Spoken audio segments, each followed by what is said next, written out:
Hey sports fans, welcome to our latest show, The High School Breakdown, where we spotlight specific high school coaches from around the country each month.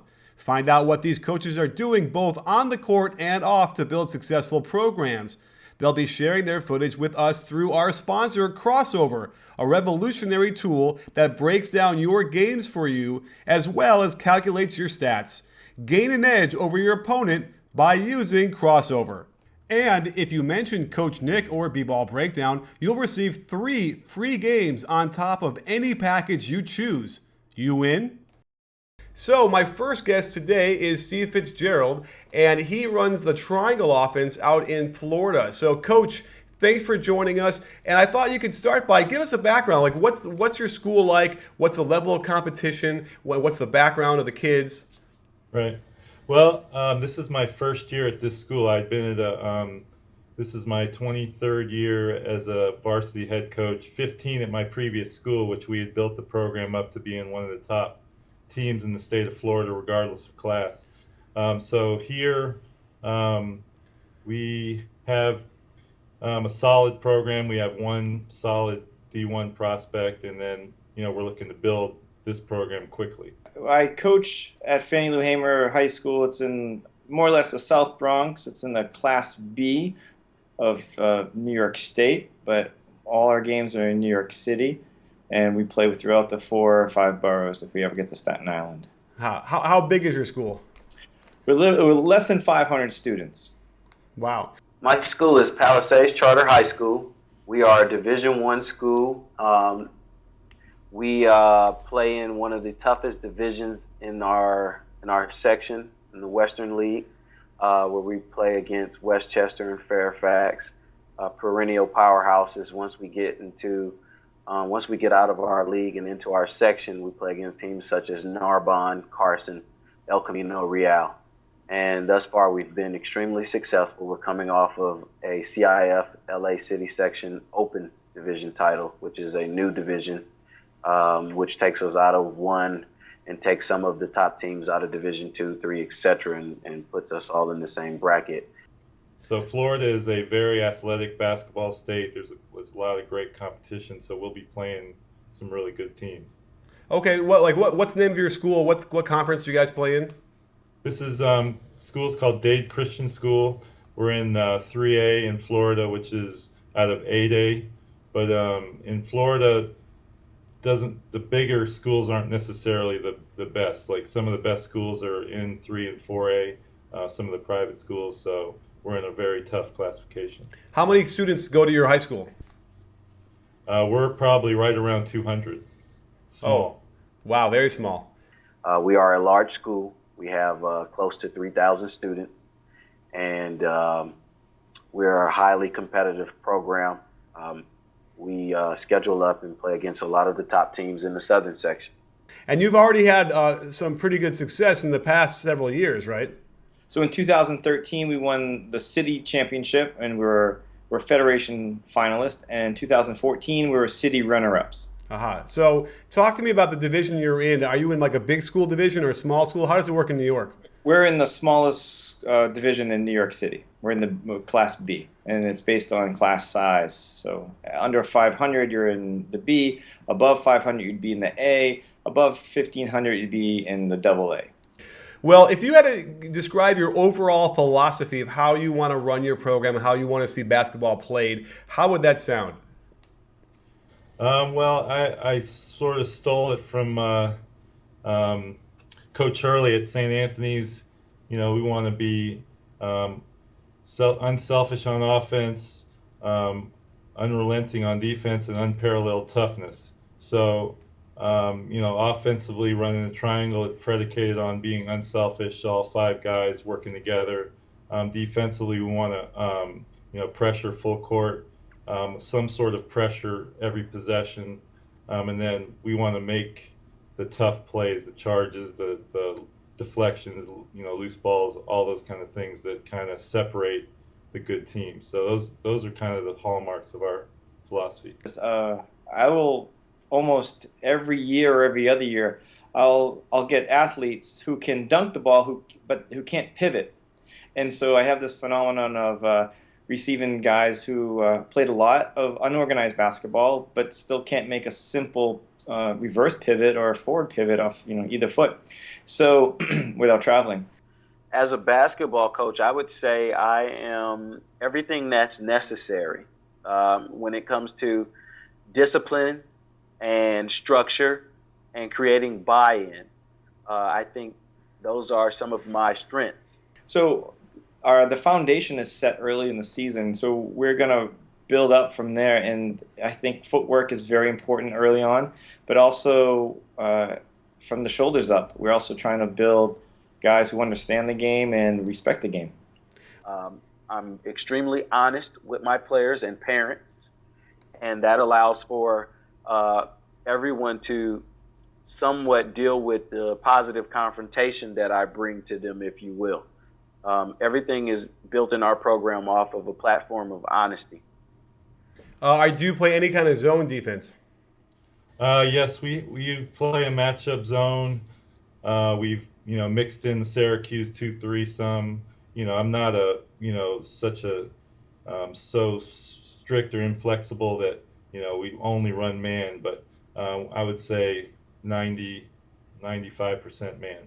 Okay, so my gym is probably about the size of the room that you're in right now. It is very cozy, and we love to press, and so we'll zone press, we'll man-to-man press, we'll run and jump, and we definitely set the tempo, and that's one because of the gym, but also because of the players that go to my school. I mean, it's a fun way to play, and obviously when teams get off the train, they're thinking about what press break is going to work that night, and so it's a mental edge for us also.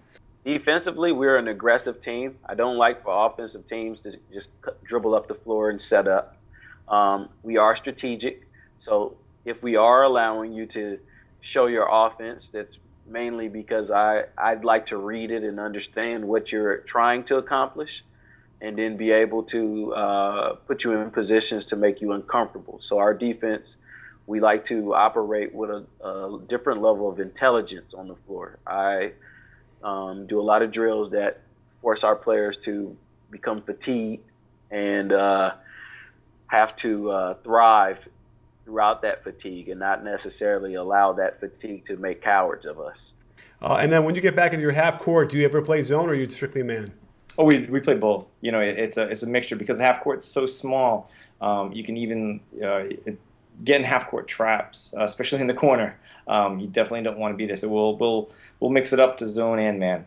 Mix it up, but I am a primary man-to-man coach. I love being able to teach a strong man-to-man defense. I believe if I do a very good job of teaching the man-to-man, then my zone defense will work a little bit better, as opposed to teaching the zone and then trying to go back and teach a man-to-man. And as far as the offense goes, we've talked about this in the past, but are you a part method or whole method? How are you, especially if it's a new program, how have you begun to install the triangle offense? I think I prefer, and I think the way the athletes these days are very visual. So we start out I'll show them some video clips of the way the offense is supposed to look. Then we'll come out on the court and put all 5 guys out there and walk through all the basic options, and then we'll start 3-man drills and 2-man drills. And then as the season progresses, we'll do a mixture of both. We'll always do the whole every day, and then we'll mix different parts and breakdowns. As there's certain issues that we're having, we'll break it down. There's no straight system. I love ball reversal. Before, there's never ever one pass, one shot, and unless there's a steal, unless some guy's on fire, like NBA Jam style, we really like to share the ball. And there's no strict style, or I'm not going to prescribe to any type of system because my players change each year, and I do adapt to their strengths. What we like to do is we'll start out with the break. So we'll 5-on-0 break. We'll miss and made break, run down. We'll do just a fast break layup or post entry, and then on the way back we will incorporate the offense out of it, and then we will add the other team in there, and they'll shoot a free throw, and then we'll run we'll run the offense straight out of the break. So I mean, it kind of gives you can correct a lot of things in real game time situations. Offensively, I believe spacing is offense and offense is space.